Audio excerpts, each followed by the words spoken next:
विष कर्मेंद्रियों से भी पिलाया जाता है। तो ब्राह्मणों की संगम की दुनिया में वाइब्रेशन से भी विष पिलाया जाता है। चलो कर्मेंद्रियों को रोक दिया, दृष्टि से चालू कर दिया, दृष्टि को भी रोक दिया। जैसे जैनियों में होता है, सन्यासियों में स्त्रियां बिल्कुल अलग, उनका संगठन अलग, और पुरुष जैन मुनि वो बिल्कुल अलग, खान पान सब अलग।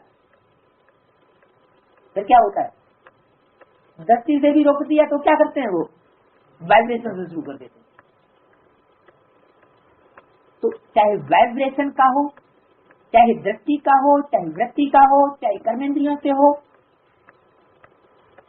अगर होता है तो वो पतन के रास्ते पर ले जाएगा। अब ये विष पिलाने की रस्म बंद करो। बाप का फरमान है, मैं पवित्र दुनिया बनाने आया हूँ, तुम ये अंतिम जन्म पवित्र बनो तो तुम पवित्र दुनिया के मालिक बन सकते हो। इस पर ही अबलाओं पर अत्याचार होते हैं। रुद्र ज्ञान यज्ञ में असुरों के विघ्न भी पड़ते हैं। वो असुर कोई बाहर से आते हैं क्या? बाप कहते हैं श्रीमत पर चलने से ही तुम श्रेष्ठ बनेंगे। जिन असुरों के विघ्न पड़ते हैं जो शास्त्रों में गाए हुए हैं, कौन सा असुर गाया हुआ है जिसके विघ्न पड़ते थे? कोई असुर नहीं गाए हुए हैं?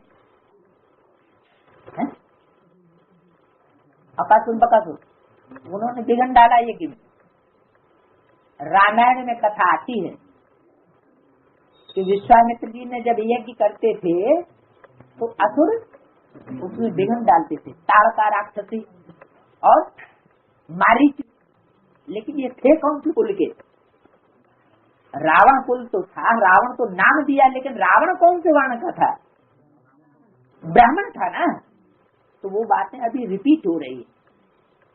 यज्ञ कोई दीवानों को कहा जाता है क्या? यज्ञ किसे कहा जाता है?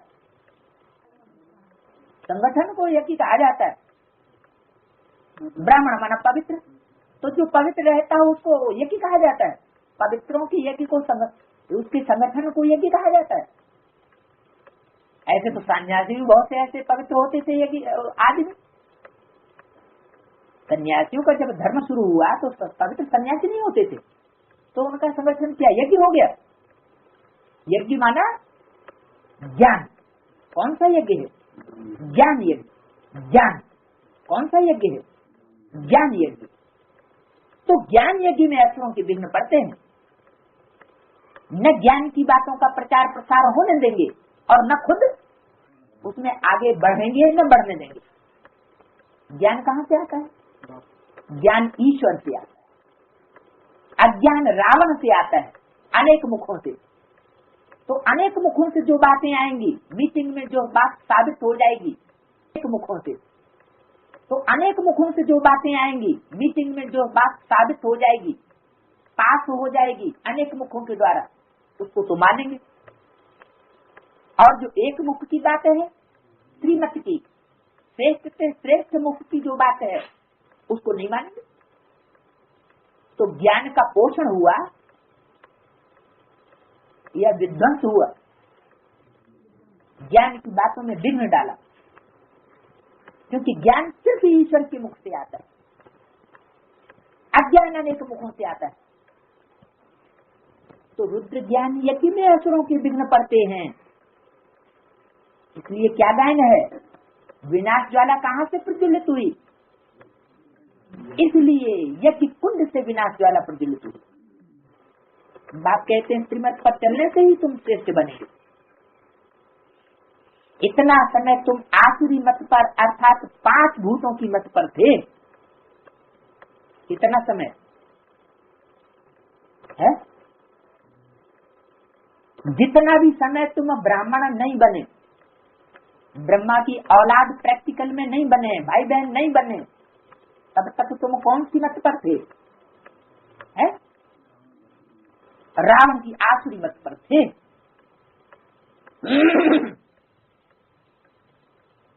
मैं आत्मा हूँ, मुझे शरीर से पार्ट बजाना है, ये तो कोई जानते ही नहीं। आत्मा शालिग्राम कोई कहते हैं, शालिग्राम भी कोई इतना बड़ा नहीं है, परमात्मा भी कोई इतना बड़ा नहीं है। ये बड़ा छोटा क्यों बनाया फिर है? परमात्मा भी स्टार मिसल, आत्मा भी स्टार मिसल, फिर बड़ा छोटा क्यों बना दिया? आत्माओं की यादगार शालिग्राम जिनमें बंधन दिखाया जाता है वो छोटे बना दिए, और शिवलिंग बड़ा बना दिया। तो छोटा बड़ा क्यों बनाया गया? कारण क्या? अकारण ही बना दिया क्या? हाँ, जो बाप की महिमा है वो बच्चों की महिमा नहीं हो सकती। बाप की महिमा अपरम अपार है, तो महिमा कैसे दिखाई जाए? बाप का वो बड़प्पन कैसे दिखाया जाए? तो उसको बड़ा रूप दिखा दिया। बाकी ऐसे नहीं कि जिस रूप में प्रवेश करता है वो कोई बड़ा शरीर होता है, नहीं। बाप बड़ा पार्ट बजाता है और बच्चे छोटा पार्ट बजाते हैं। तो आत्मा और परमात्मा हैं दोनों स्टार में। आत्मा अथवा परमात्मा एक जैसे हैं। आत्मा में सारा पार्ट रुधा हुआ है। आत्मा कहती है मैं एक शरीर छोड़ दूसरा धारण करती हूँ पार्ट बजाने के लिए। श्री नारायण की आत्मा कहेगी हम श्री नारायण का रूप धारण कर इतना जन्म राजी करेंगे। आत्मा में ही सारा अविनाशी पार्ट भरा हुआ है। इनको गॉड फादरली नॉलेज कहा जाता है। भगवान व स्पिरिचुअल फादर आत्माओं को बैठ पढ़ाते, कोई मनुष्य नहीं पढ़ाते। ये वेद का बाप पढ़ाते हैं। तो ये चक्र कैसे फिरता है, इस चक्र और रचयिता व रचना की नॉलेज कोई मनुष्य मात्र नहीं जानते। तो बंदर मिसल ठहरे। अभी तुम बंदर से मंदिर लायक बनते हो, बस शिवालय सतयुग में राजी करने लायक बनते हो। रावण मनुष्य को बिल्कुल नालायक बनाते हैं। भारत लायक था तो बड़ा अकलमंद था, अब बाप फिर हीरे जैसा बनाने आया है। तो उनकी श्रीमत पर चलना चाहिए। क्यों चलना चाहिए? क्योंकि बाप हीरे जैसा बनाते हैं जो चमक मारता रहता है। ज्ञान की लाइट उसमें से निकलती रहती है। तो अगर आत्मा में से ज्ञान की लाइट न निकले, मनन चिंतन मंथन न चलता रहे ज्ञान का, तो अंधेरे में कौड़ियों का चिंतन चलता है, गड्ढे में गिरने का। लेकिन जो श्रेष्ठ चिंतन चलना चाहिए मन बुद्धि में, वो नहीं चलता। बाप तो हीरे जैसा बनाने आया है, तो उनकी मत पर चलना पड़े। रावण मत तुमको कौड़ी तुल्य बनाती। दुनिया की आयु 5000 वर्ष है, उसमें ही पुरानी और नई बनती है। सत्युग त्रेता नई दुनिया, द्वापर कली वो पुरानी दुनिया। बाप फिर से दैवी दुनिया की स्थापना करने आए हैं। फिर से माना है। फिर का मतलब क्या हुआ? कलप 5000 वर्ष पहले आए थे, अभी 5000 वर्ष के बाद फिर से आए हैं। यज्ञ के आदि में भी आए थे और अब फिर से आए हैं। तुम आत्मा पूरे 84 जन्म लेती। आत्मा ही नारगंश द्वारा बोलती और सुनती है। एक पुराना शरीर छोड़ नया लेती। आत्माओं को बाप ने ये ज्ञान दिया है कि हम बाप के साथ पहले स्वीट होम में, फिर हम तो देवता क्षत्रिय वैश्य शूद्र बने। अब हमारा ये अंतिम जन्म है, ये ब्राह्मण स्वर्ग का वर्षा लेने के लिए देवता बनेंगे, नया शरीर धारण करेंगे। ये चक्र बुद्धि में फिरना है। तुम पवित्र रहने से ही स्वर्ग के चक्रवर्ती महाराजा बनेंगे। ये बात उन्हों की बुद्धि में आएगी जो कलप पहले मालिक बने। नहीं बने होंगे तो पवित्रता की बात उनकी बुद्धि में नहीं आएगी। वर्ल्ड की हिस्ट्री ज्योग्राफी समझनी है, कोई तो जान करके भी ये पढ़ाई छोड़ देते। स्वर्ग में तो आएंगे कौन?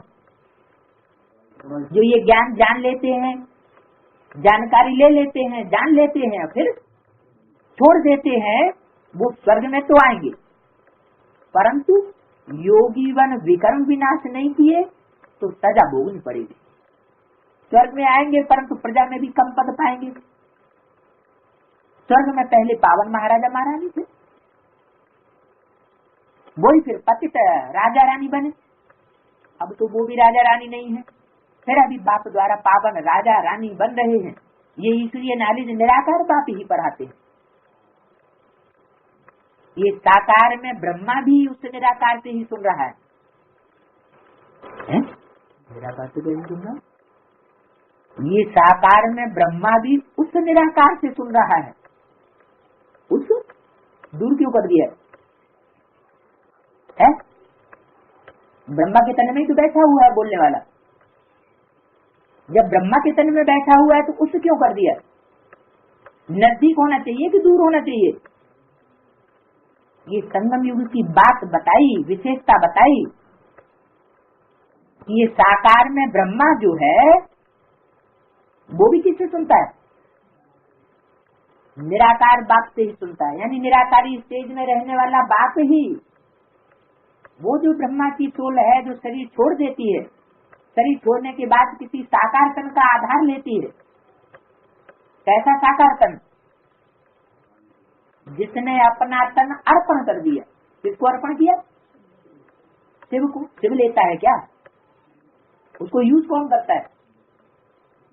ब्रह्मा। तो तन किसका कहा जाएगा? जिसको दिया गया उसी का तन कहा जाएगा ना। तो ये साकार में जो ब्रह्मा है वो उस निराकार से ही सुन रहा है। आज में भी यज्ञ के आज में किससे सुना? उसी से सुना। निराकार बाप बैठ पढ़ाते। आत्मा के लिए कहा जाएगा बैठ और खड़ी। आत्मा तो न बैठती है न खड़ी होती है। बैठ पढ़ाते हैं माना निराकारी स्टेज में बैठ पढ़ाते हैं। इस ज्ञान से ही मनुष्य से देवता बनते। इस ब्रह्मा की आत्मा भी पढ़ती है, बच्चों की आत्मा भी सुनती है। अच्छे व बुरे संस्कार आत्मा में ही रहते हैं। अच्छे संस्कार होंगे तो अच्छे घर में जन्म लेंगे।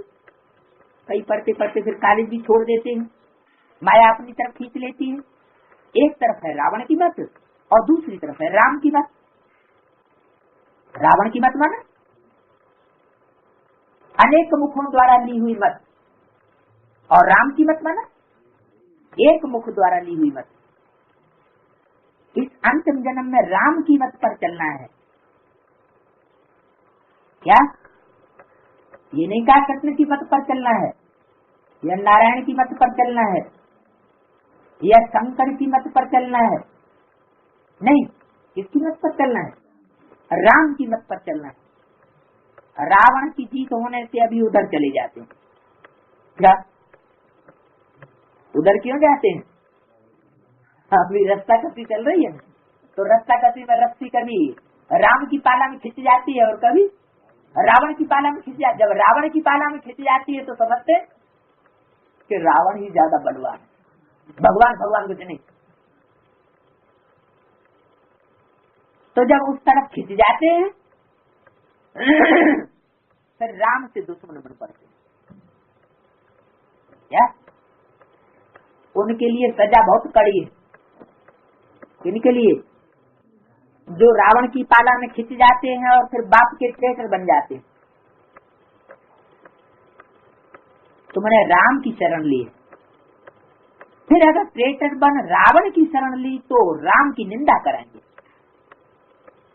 तुम्हारी बुद्धि में है ये बरोबर राम राज्य और रावण राज्य का खेल बना हुआ है।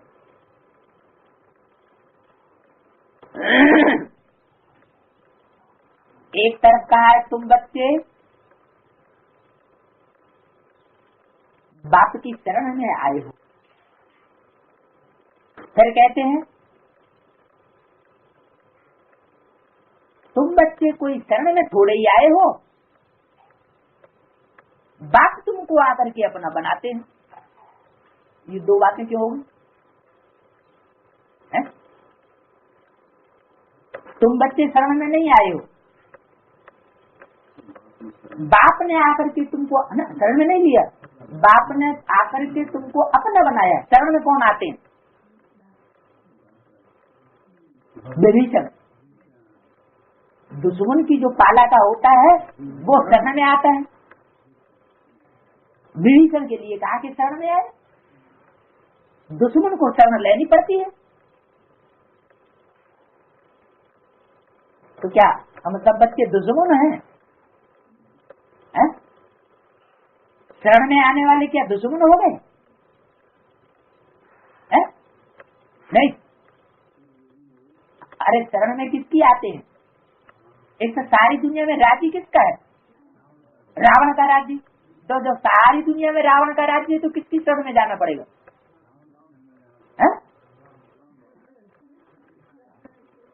राम की शरण में जाना पड़ेगा ना। लेकिन राम आत्मा और शिव आत्मा अंतर है या नहीं है? तो शिव की आत्मा ये कहती है तुम बच्चे कोई शरण नहीं लेते हो बाप की, तुम तो बाप के बच्चे बने हो। लेकिन जब राज्य का सवाल होता है तो शिव का राज्य नहीं होता। राज्य किसका होता है? रावण का। और उसके मुकाबले में खड़ा कौन होता है? सारी दुनिया एक तरफ और एक आत्मा दूसरी तरफ। तो वो एक आत्मा जो मुकाबला सारी दुनिया से करती है, 500 करोड़ की दुनिया से मुकाबला करती है, शिव के तो मुकाबला करने की बात ही नहीं। तो ये राम राज्य और रावण राज्य की बात है, ये शरण में आने की बात है। शरण में आने की बात शरण में कौन लेता है? शिव लेता है? नहीं, शिव के तो सब आत्माएं बच्चे हैं ही, और प्रैक्टिकल में आकर के वो अपना बच्चा बनाता भी है, माला के मणके बनते हैं। लेकिन शरण में आने की बात किसके लिए? निराकार के लिए, साकार की बात। तो राम राज्य और रावण राज्य, अभी युद्ध चल रहा है। अभी राम का राज्य नहीं है, राज्य किसका है? रावण का।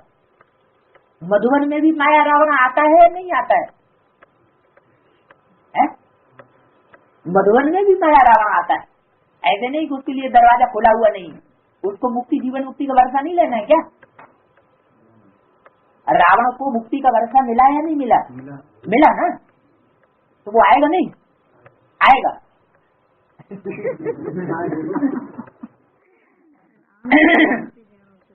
लेकिन वो राम की मत पर न चलेगा और न दूसरों को चलने देगा।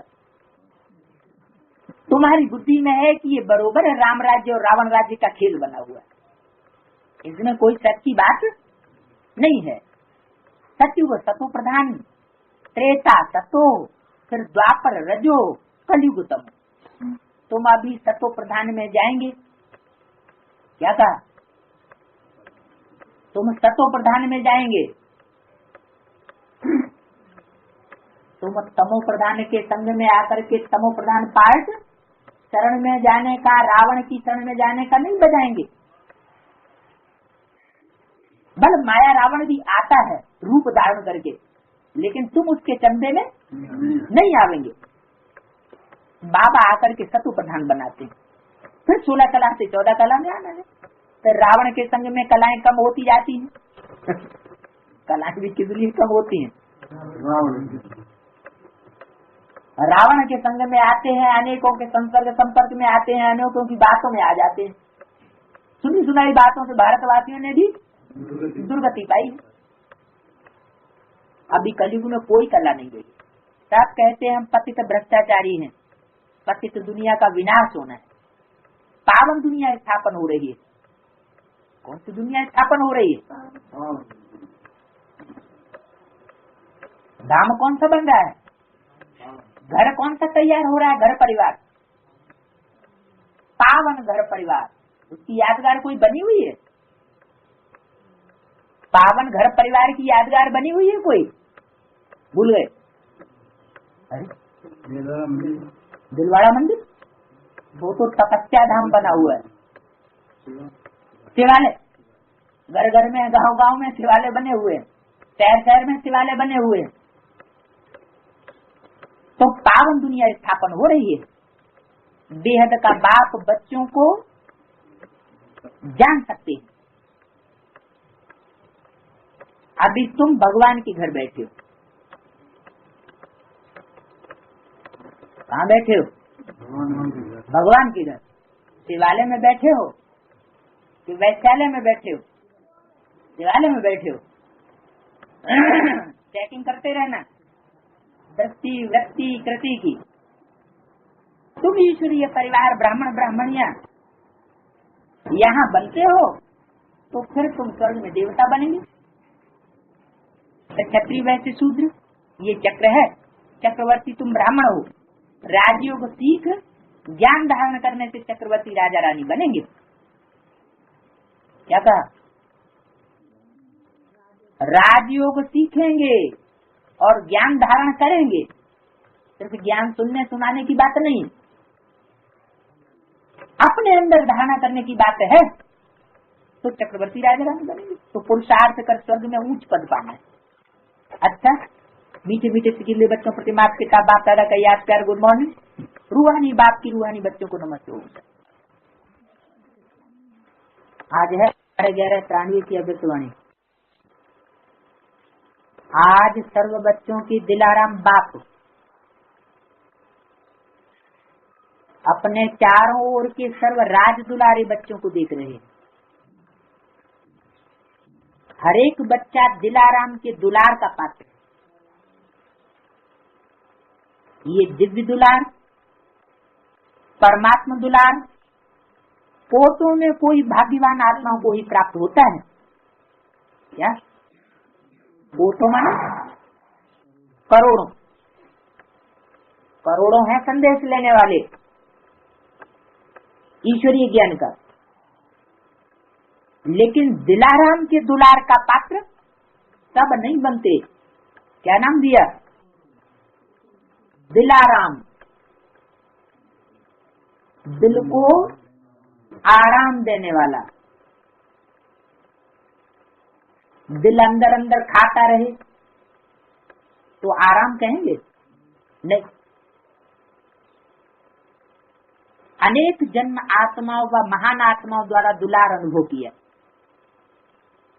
अब इस एक अलौकिक जन्म में परमात्मा प्यार व दुलार अनुभव कर रहे हो। इस दिव्य दुलार द्वारा राज दुलारे बन गए। इसलिए दिलाराम बाप को भी अलौकिक फखुर है कि मेरा हर एक बच्चा राजा बच्चा है। राजा हो ना, प्रजा तो नहीं हो। अभी अपना टाइटल क्या बताते हो? क्या टाइटल है अभी संगम युग में? है राजयोगी। राजयोगी हो या कोई प्रजा योगी भी है? राजयोगी हो या प्रजा योगी हो? प्रजा योगी मान प्रजा बनने का लक्ष्य लेने वाला, वो हुआ प्रजा योगी। और राजा बनने का लक्ष्य लेने वाला, राजा जिसको बनना होगा, डॉक्टर जिसको बनना होगा, वो योग किससे लगाएगा? डॉक्टर टीचर बनेगा उसी से योग लगाएगा ना। राजा बनने वाला राजा से ही योग लगाएगा।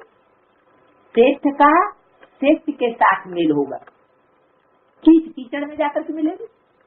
तो प्रजा योगी हो या राजयोगी हो, सब राजयोगी हो। अगर सब राजयोगी हैं तो प्रजा कहां से आएगी? है प्रजा माना प्रभावित, जो दूसरों से प्रभावित हो जाए, शिव बाबा के अलावा दूसरे से प्रभावित हो जाए तो क्या बनेगा? प्रजा। प्रभावित हो जाएगा तो क्या करेगा? शिव बाबा की मत को छोड़ करके जिससे प्रभावित होगा उसी देहधारी की मत पर चल पड़ेगा तो राजा बनेगा। देहधारी कोई भी मनुष्य आत्मा राजाई दे ही नहीं सकती, राजाई सिखाई नहीं सकती। अधीन बनाएगी लेकिन अधिकारी नहीं बनाएगी। तो सारे ही अगर राजा बन जाएंगे तो प्रजा कहां से आएगी? राज्य किस पर करेंगे? प्रजा तो चाहिए ना। तो ये भी जरूरी है। क्या जरूरी है? कि देहधारियों की मत पर भी चलने वाले ब्राह्मणों की दुनिया में होने चाहिए। तो आप सब राजयोगी हो और प्रजा योगी कब बनाएंगे? कब आएंगे? आप सब तो राजयोगी हो और प्रजायोगी कब आएंगे? हैं?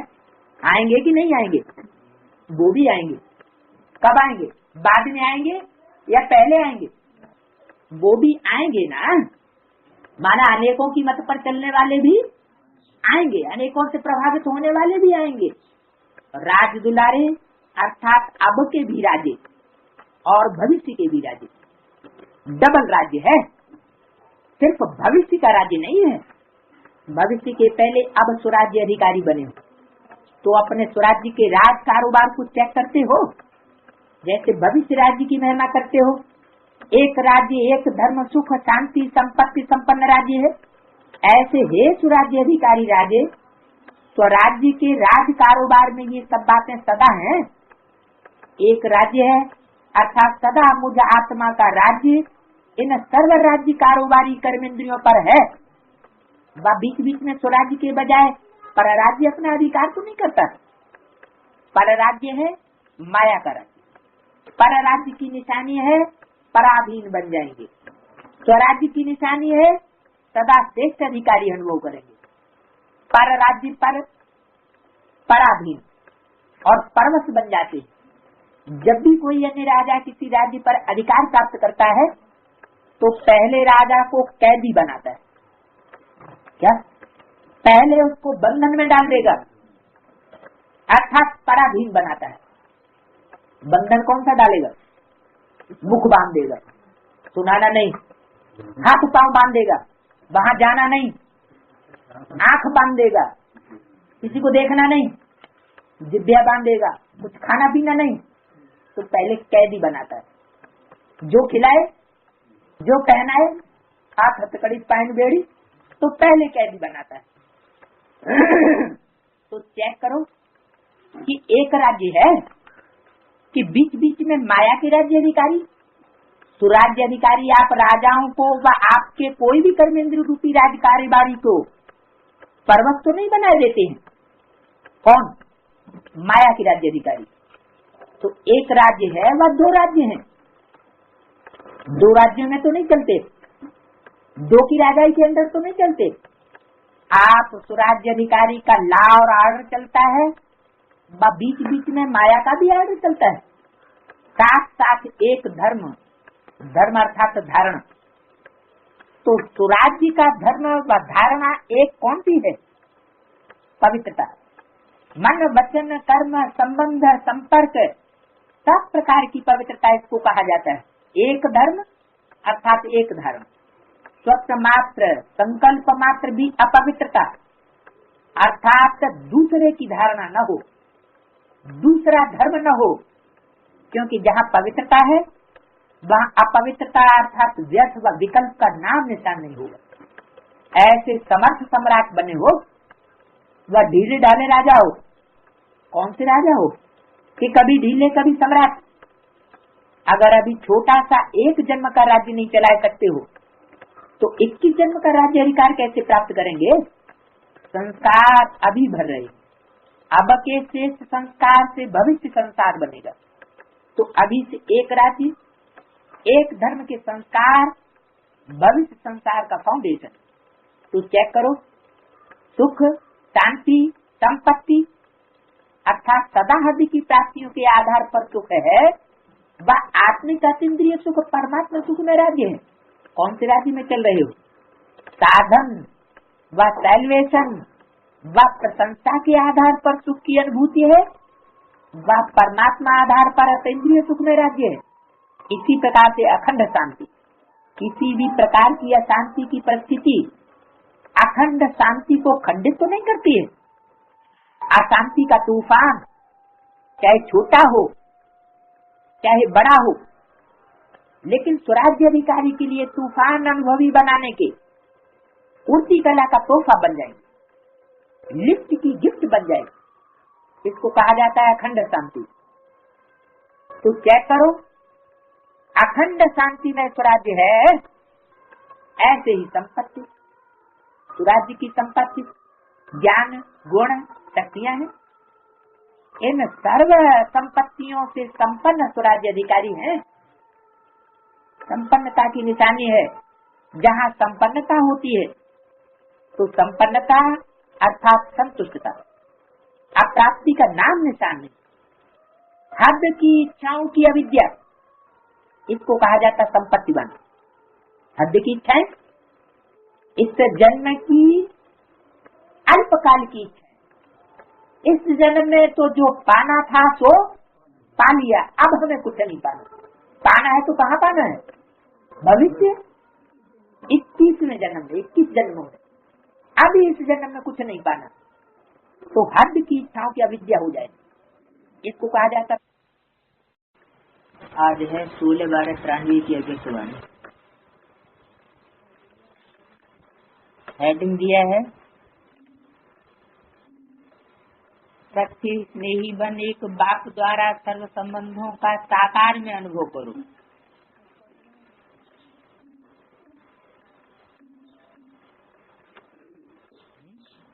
झूठी बात या सच्ची बात?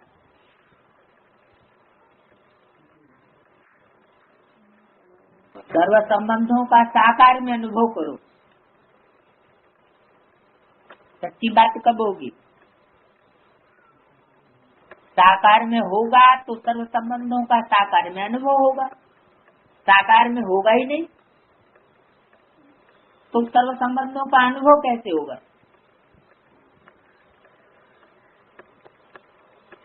आज विश्व स्नेही बाप दादा अपने अति स्नेही और सदा बाप के साथी व सहयोगी आत्माओं को देख रहे।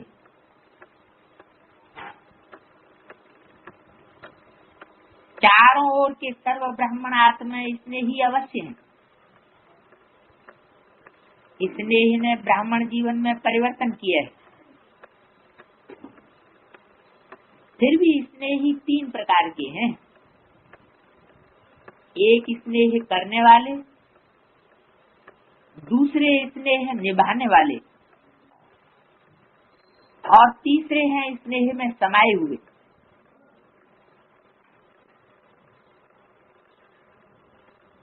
समाना अर्थात समान बनना।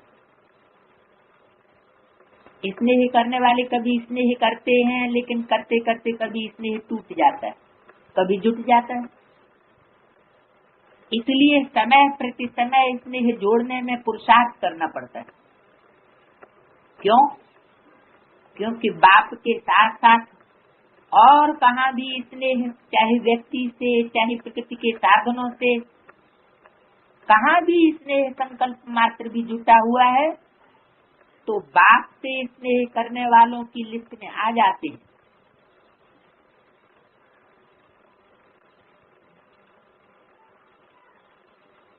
स्नेह की निशानी है बिना कुछ मेहनत के स्नेही की तरफ स्वतः ही हो जाता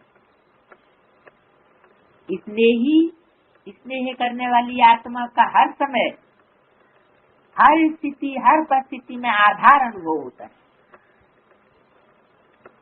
अगर साधन से स्नेह है तो उस समय बाप से भी ज्यादा साधन, आधार अर्थात सहारा अनुभव होता है। उस समय उस आत्मा के संकल्प में बाप का स्नेह याद भी आता है। सोचते भी हैं कि बाप का स्नेह श्रेष्ठ है, लेकिन ये साधन व व्यक्ति का आधार भी आवश्यक है। इसलिए स्नेह दोनों तरफ अधूरा हो जाता है और बार बार स्नेह जोड़ना पड़ता है। एक बल, एक भरोसा की बजाय दूसरा भी भरोसा साथ साथ आवश्यक लगता है। इसलिए जो बाप के स्नेह द्वारा सर्व प्राप्ति का अनुभव हो, उसके बजाय दूसरे सहारे द्वारा अल्पकाल की प्राप्ति अपनी तरफ आकर्षित कर लेती है। इतना आकर्षित करती है जो उसी को ही आवश्यक समझने लग पड़ते हैं। लगाव नहीं समझते, लेकिन सहारा समझते। तो इनको कहा जाता है स्नेह करने वाले। दूसरे हैं स्नेह निभाने वाले। स्नेह निभाने वालों में करने के साथ साथ निभाने की भी शक्ति है। निभाना अर्थात स्नेह का रिस्पांस देना, रिटर्न देना। स्नेही का रिटर्न है जो स्नेही बाप बच्चों से श्रेष्ठ आशाएं रखते हैं, वो सर्व आशाएं प्रैक्टिकल में पूर्ण करना। निभाने वाले बहुत करके प्रैक्टिकल में करके दिखाते, लेकिन सदा बाप समान अर्थात समाये हुए वो अनुभूति कमी होती है, कभी होती है और कभी नहीं होती है। फिर भी निभाने वाले समीप है, लेकिन समान नहीं। निभाने वालों को निभाने के रिटर्न में पदम गुना मिलता है। क्या? हिम्मत, उमंग, उत्साह की मदद मिलती है विशेष बात द्वारा, और वो मिलती ही रहती है। तीसरे जो स्नेह में समाये हुए हैं, उन आत्माओं के नयनों में, मुख में, संकल्प में, हर कर्म में सहज और स्वतः स्नेही बाप का साथ सदा ही अनुभव होता है। बाप उनसे जुदा नहीं और वो बाप से जुदा नहीं।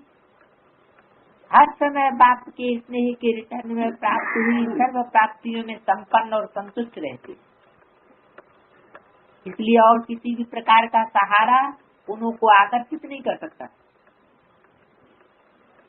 क्योंकि कोई न कोई अल्पकाल की प्राप्ति की आवश्यकता किसी और को सहारा बनाती, अर्थात संपूर्ण स्नेह में अंतर डालती। स्नेह में समाई हुई आत्माएं सदा सर्व प्राप्ति संपन्न होने के कारण सहज ही एक बाप दूसरा न कोई इस अनुभूति में रहती। तो स्नेही सभी हैं, लेकिन 3 प्रकार के हैं। अब अपने से पूछो मैं कौन? अपने को तो जान सकते हैं ना, कि नहीं जान सकते? मैं कौन हूँ, Who am I, ये जान लिया है ना? स्नेही हो, तभी स्नेह के कारण ब्राह्मण जीवन में चल रहे हो, लेकिन स्नेह के साथ निभाने की शक्ति इसमें नंबरवार बन जाते।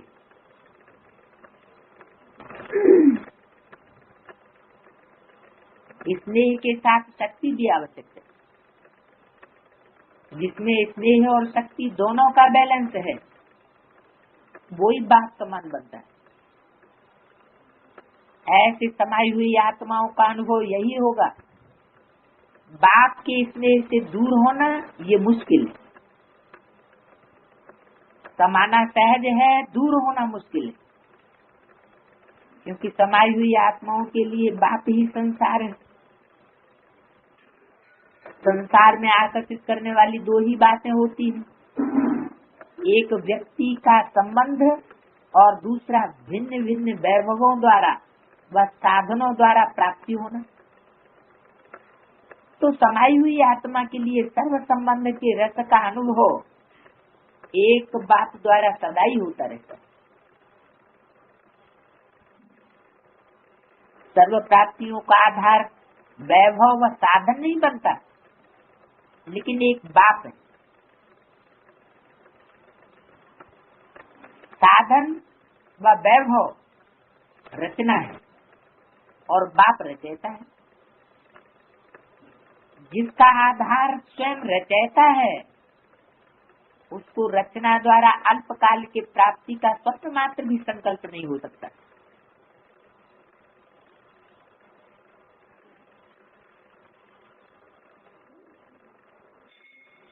बाप दादा को कभी कभी बच्चों की स्थिति को देख क्या होता है, हंसी आती है, क्योंकि आश्चर्य तो कह नहीं सकते। पुलिस स्टाफ है तो चलते चलते बीज को छोड़ टालियों में आकर्षित हो जाते हैं।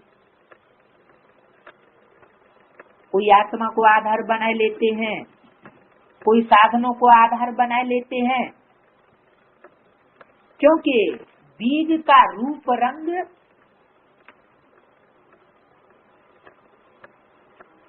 शोभनीक होता है। नहीं, शोभनिक नहीं होता है। फल और फूलों का रूप रंग शोभनिक होता है। तालियों का रंग भी शोभनिक होता है।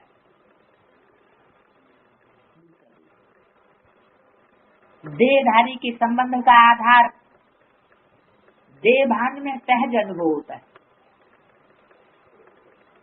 और बाप का आधार देह भान से परे होने से अनुभव होता है। देह भान में आने की आदत तो है ही, न चाहते भी हो सकते हैं। इसलिए देहधारी के संबंध का आधार व सहारा सहज अनुभव हो जाता है। इसलिए समझते भी हैं कि ये ठीक नहीं है, फिर भी उनको सहारा बना लेते। बाप दादा देख देख करके मुस्कुराते रहते हैं। उस समय की स्थिति ऐसे हंसाने वाली होती है जैसे आप लोग क्लासेस में व भाषण में एक कहानी सुनाते हो तोते की। उसको मना किया कि नलके पर नहीं बैठो, लेकिन वो नलके पर बैठ करके बोल रहा था। ऐसे बच्चे भी उस समय मन में अपने आप से एक तरफ ये सोचते रहते कि एक बाप दूसरा न कोई, बार बार अपने आप से रिपीट भी करते रहते कि एक बाप दूसरा न कोई। लेकिन साथ साथ फिर ये भी सोचते कि स्कूल में तो सहारा हमको चाहिए। तो उस समय क्या होगा?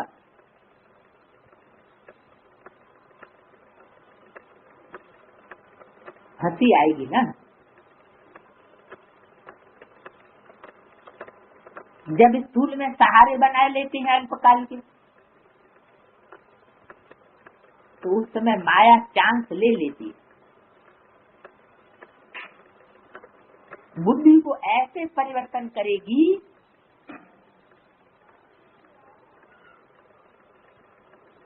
जो अल्पकाल का सहारा ही सच्चा सहारा अनुभव होगा, झूठा सहारा सच्चा अनुभव होगा। जैसे आजकल झूठा सच्चे से भी ज्यादा अच्छा लगता है, ऐसे उस समय रंग राइट अनुभव होता है। और वो रंग बात झूठा सहारा उसको पक्का करने के लिए व झूठ को सच्चा साबित करने के लिए, जैसे कोई भी कमजोर स्थान होता है तो उसको मजबूत करने के लिए पिलर लगाए जाते हैं। तो माया भी कमजोर संकल्प को मजबूत बनाने के लिए बहुत रायल पिलर्स लगाए देती।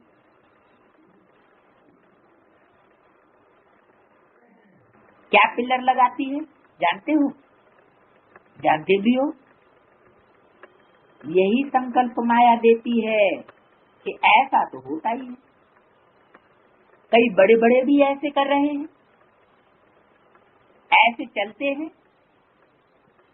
या ये सोचते हो कि अभी तो पुरुषार्थी है, अभी हम संपूर्ण तो नहीं हुए हैं, तो अभी तो कोई न कोई कमी रहेगी, आगे चल हम संपूर्ण बन जाएंगे। तो ऐसे ऐसे व्यर्थ संकल्प रूपी पिलर कमजोरी को मजबूत कर देते।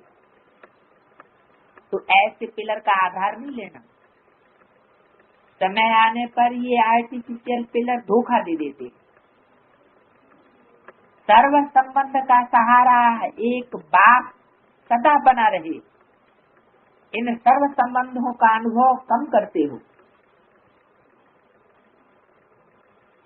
इन सर्व संबंधों के अनुभव को बढ़ाओ। सर्व संबंध की अनुभूति कम होने के कारण कहीं न कहीं अल्पकाल का संबंध जुट जाता है।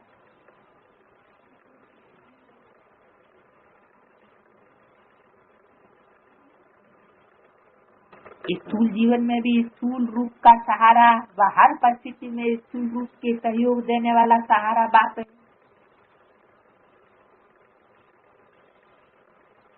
ये अनुभव बढ़ाओ। क्या अनुभव है? सूक्ष्म जीवन की बात नहीं बताई। कौन से जीवन की? स्थूल जीवन में भी स्थूल रूप का सहारा व परिस्थिति में स्थूल रूप के सहयोग देने वाला सहारा बाप है। स्थूल रूप में सहारा देने वाला बाप है तो बाप कैसा होगा? सूक्ष्म होगा या स्थूल होगा? तो इस अनुभव को और बढ़ाओ। ऐसे नहीं, बाप तो है ही सूक्ष्म में सहयोग देने वाले।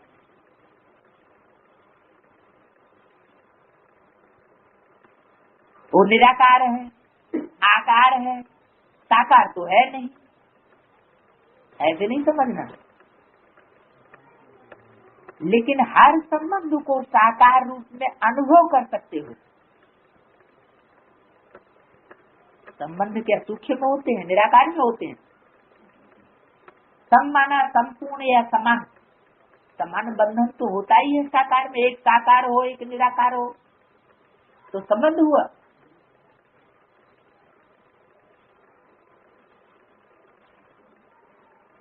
साकार स्वरूप में साथ का अनुभव कर सकते हो। तो इस अनुभूति को गहराई से समझो। गहराई से समझे क्या? निराकार को और आकार को समझने में गहराई नहीं है,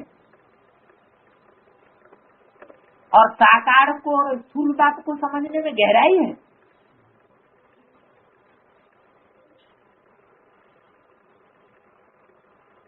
इसको गहराई से समझो और स्वयं को इसमें मजबूत करो।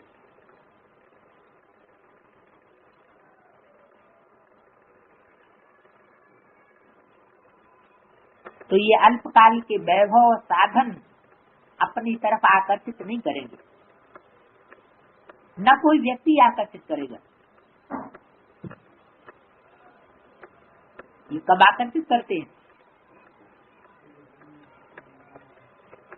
जब बाप के साकार स्वरूप को, स्थूल स्वरूप को गहराई से नहीं समझ पाया है तो व्यक्ति वैभव या साधन अपनी तरफ आकर्षित कर लेते हैं। साधनों को निमित्त मात्र कार्य में लाना व साक्षी हो सेवा के प्रति कार्य में लाना, ऐसी अनुभूति को बढ़ाओ। सहारा नहीं बनाओ, निमित्त मात्र। इसको कहा जाता है स्नेह में समाई हुई समान आत्मा। तो अपने से सोचना कि मैं कौन हूँ।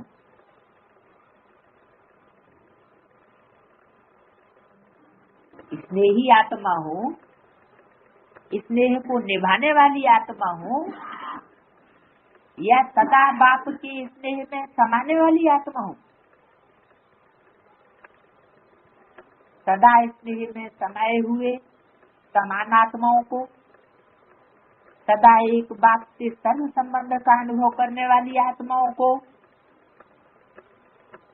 सदा एक बाप को आधार मूर्त सच्चा सहारा अनुभव करने वाली आत्माओं को, सदा सर्व प्राप्ति रचयिता बाप द्वारा अनुभव करने वाली आत्माओं को, सदा सहज स्वतः एक बल एक भरोसा अनुभव करने वाले सच्चे स्नेही आत्माओं को बाप दादा का याद प्यार और नमस्ते। दादी सदा समाये हुए हैं ना? कौन? दादी कि याद करने की मेहनत करनी पड़ती है।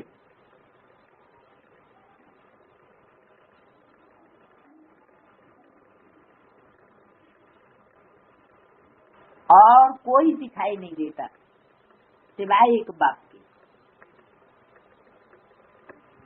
जब कहानियां सुनते हो तो हंसी आती है ना?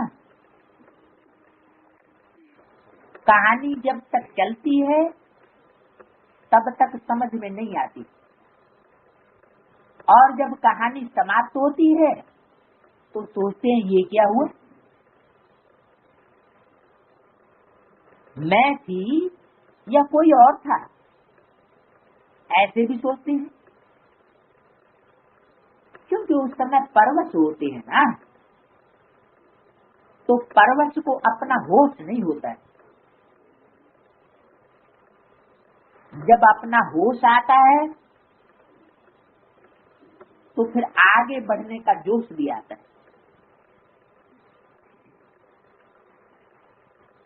किसकी बात हो रही है? किससे बात हो रही है? दादियों से। दादियों से बाप दादा की ये परवश होने की बात करने की जरूरत है?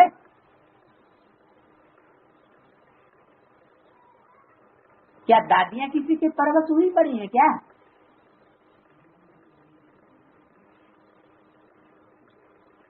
अव्यक्तवाणी में बोला था,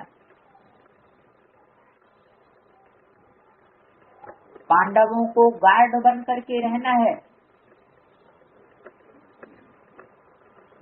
पांडवों को गाइड नहीं बनना है। अगर यज्ञ में पांडव गाइड बनेंगे शक्तियों के, तो यज्ञ में गड़बड़ पड़ेगी। पांडव सिर्फ गार्ड हैं, रक्षक हैं, गाइड नहीं। गाइड एक शिव बाबा। तो अगर कोई गार्ड के अधीन हो जाए, वशीभूत हो जाए, तो क्या कहेंगे? अपने स्वरूप को भूल गया, या ये कहेंगे कि याद है?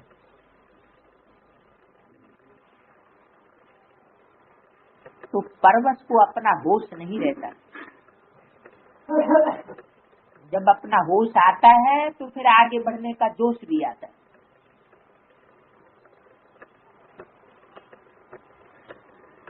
संगठन बढ़ता जा रहा है और बढ़ता ही रहेगा, ये कोई बड़ी बात नहीं है।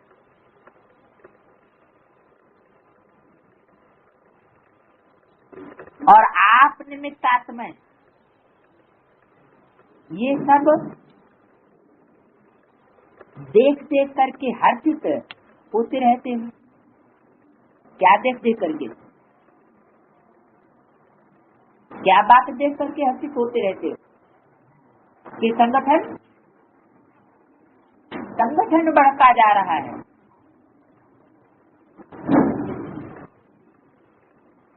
विस्तार को देख करके हर्षित होना,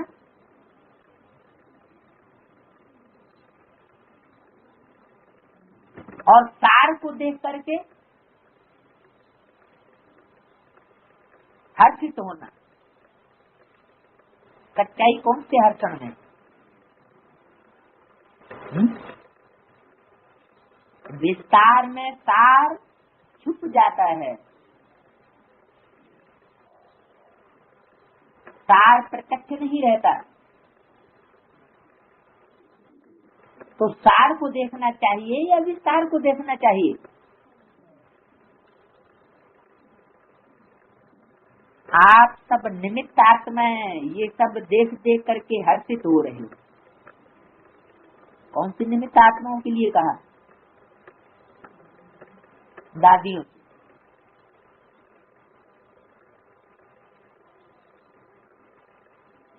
सभी चल रहे हैं, कोई चल रहा है, कोई उड़ रहा है, और आप लोग क्या कर रहे हो? आप लोग मानो उड़ते उड़ते साथ में औरों को भी उड़ाए रहे हो।